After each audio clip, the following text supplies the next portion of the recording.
కొమరవెల్లి మల్లన్నను దర్శించుకున్న ఆబ్కారీ మంత్రి దేవేందర్ గౌడ్ మరియు అతని కుటుంబ సభ్యులు. కుటుంబ సమేతంగా మా ఫ్యామిలీ అంతా రావడం, మా ఫ్రెండ్స్, మా ఎంపీడెంట్లు, మా కాన్స్టిట్యున్సీ నాయకులు, కార్యకర్తలు అంతా వస్తూ ఉంటారు.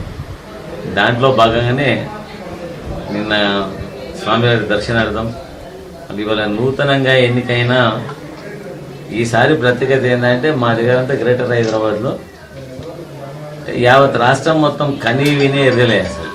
అంటే జిహెచ్ఎంసీ కైవసం చేసుకుంటున్నారు. ముఖ్యమంత్రి గారు, మేము మంత్రులమంతా, సిటీలో ఉన్న మంత్రులను, కేటీఆర్ గారు వీళ్ళంతా కూడా గత 2-3 మాసాల నుంచి చెప్తా ఉన్నాము. 60 నుంచి 70, 70 నుంచి 80, 90, 90 నుంచి 100 దాటుతామని చెప్తా ఉంటే ఆ గ్రాఫ్ దినదినం జరుగుతూ ఉంటే అందరూ ఏమనుకోరు, ప్రతిపక్షాలంతా వీళ్ళు ఏం చెప్పాలి చెప్పినట్టుగా దాదాపు 99 స్థానాలంటే హైదరాబాద్ చరిత్రలో నాకు 30 సంవత్సరాల నుండి డైరెక్ట్ రాజకీయాలలో ఉన్నాను. 86, 2002లో నేను కూడా ఒక కార్పొరేటర్ ఉన్నప్పుడు చరిత్రలో ఎప్పుడు కూడా సాధించిన మెజారిటీ మా టీఆర్ఎస్ పార్టీ సాధించింది.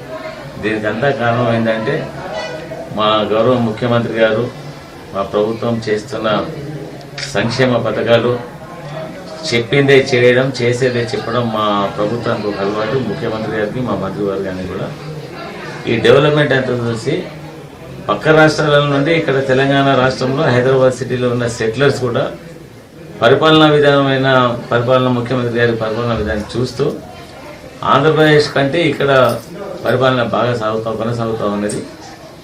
ఈ తెలంగాణ పీపుల్స్తో పాటు మాకు కూడా ఇక్కడ చేపట్టే ప్రతి సంక్షేమ కార్యక్రమాలు కానీ ఇంకా ఇతరత్ర ఏదైనా పరిపాలన పరంగా ఏది జరిగినా కానీ మాకు కూడా జరుగుతూ ఉందని చెప్పేసి మేము కూడా ఇక్కడ ఈ పొలిటికల్ పార్టీ.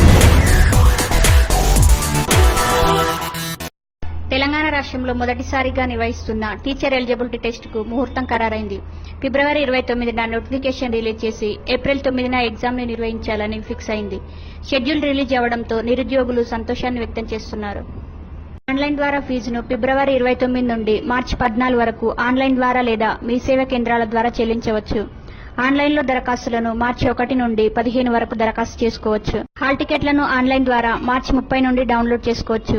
ఏప్రిల్ 9వ తారీఖున మొదటి పేపర్ ఉదయం 9:30 గంటల నుండి 12 గంటల వరకు, రెండవ పేపర్ను మధ్యాహ్నం 2:30 గంటల నుండి 5 గంటల వరకు పరీక్ష నిర్వహిస్తారు.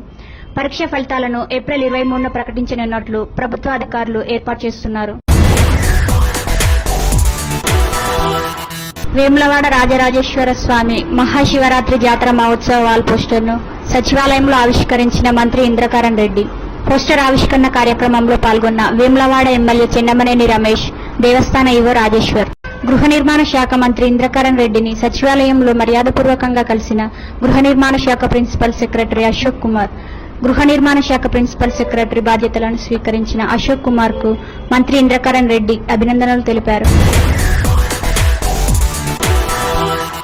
విశ్వసనీయ సమాచారం. డిఐ శంకర్ యాదవ్ మరియు డిఎస్ఐ ప్రేమ్ కుమార్, ఇతరపేట్ బషీరాబాద్ క్రైమ్ సిబ్బంది సుచిత్ర జంక్షన్ వద్ద వాహనాల తనిఖీ చేయుచుండగా పలు హత్య నేరాలలో మరియు పెద్ద దొంగతనాలలో సంబంధమున్న అంతర్జాతీయ దొంగ ములాంగిరి సుధాకర్, తండ్రి కృష్ణ, వైద్యులు, హౌసింగ్ బోర్డ్ కాలనీ, మేడ్చల్ గ్రామం మరియు మండలం, రంగారెడ్డి జిల్లా వాసి, సహ నేరస్తుడు మహ్మద్ అహ్మద్ అజాహర్, తండ్రి ఆయుబ్, రాజేంద్ర నగర్, రంగారెడ్డి జిల్లా వాసి, FZ motor cycle number AP09CC6877 తో సహా సుచిత్ర జంక్షన్ వద్ద పట్టుకోవడం జరిగింది.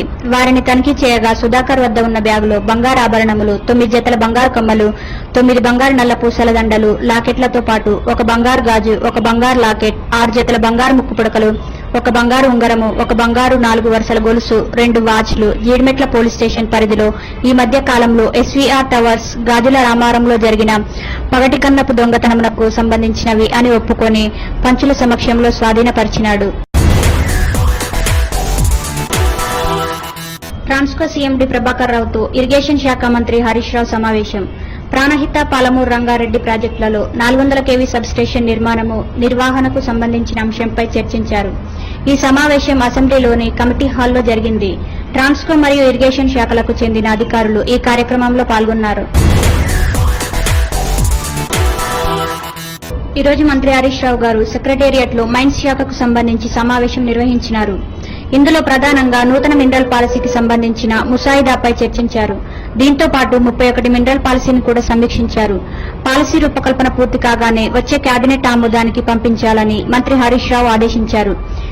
సీనరేజ్ ఛార్జీల పునర్సమీక్షకు సంబంధించిన అంశాన్ని ఈ సమావేశంలో చర్చించారు. అలాగే మినరల్ రెవెన్యూ టార్గెట్స్ 2016-17 పైన ఈ సమావేశంలో చర్చించారు. జాతీయ ఖనిజాభివృద్ధి సంస్థ ఆధ్వర్యంలో బయ్యారం ఉక్కు కర్మాగార పనులపై మంత్రి సమీక్షించారు. స్టీల్ ప్లాంట్ డ్రిల్లింగ్, సర్వే, ఇతర కార్యకలాపాలను చేపట్టిన సింగరేణి క్యాలరీస్ సంస్థ పనితీరును కూడా అధికారులను అడిగి తెలుసుకున్నారు. మైనింగ్ శాఖలో 425 కొత్త పోస్టుల భర్తీకి సంబంధించిన వ్యవహారంపై మంత్రి ఈ సమావేశంలో సమీక్షించారు. పెండింగ్ లో ఉన్న కోర్టు కేసులను వెంటనే పరిష్కరించుకోవాలని, అందుకోసం కావాల్సిన చర్యలను తీసుకోవాలని మంత్రి అధికారులను ఆదేశించారు. మైనింగ్ శాఖ కంప్యూటరీకరణ విషయం ఎక్కడి వరకు వచ్చిందని మంత్రి అడిగి తెలుసుకున్నారు. యుద్ధ ప్రాతిపదికన ఈ కార్యక్రమాన్ని పూర్తి చేయాలని అన్నారు. మైనింగ్ శాఖలో బార్కోడ్ విధానాన్ని అమలు చేయాలని గతంలో నిర్ణయం తీసుకున్నారు.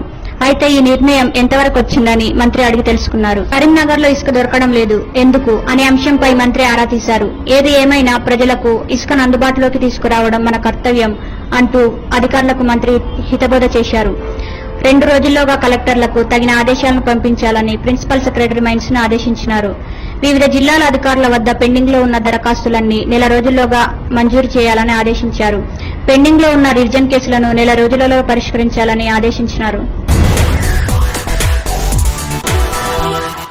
రంగారెడ్డి జిల్లా రాజేంద్రనగర్ మండల్ మైలార్దేపల్లి డివిజన్ మార్కండేయనగర్ కాలనీ బస్తీవాసులు జీహెచ్ఎంసీ ఎన్నికల్లో టీఆర్ఎస్ పార్టీ నుండి కార్పొరేటర్గా భారీ మెజారిటీ గెలుపొందిన యువ నాయకుడు తోకల శ్రీనివాస్ రెడ్డి మరియు వారి తండ్రి తోకల శ్రీశైలం రెడ్డి గారిని ఆహ్వానించి ఘనంగా సన్మానించారు.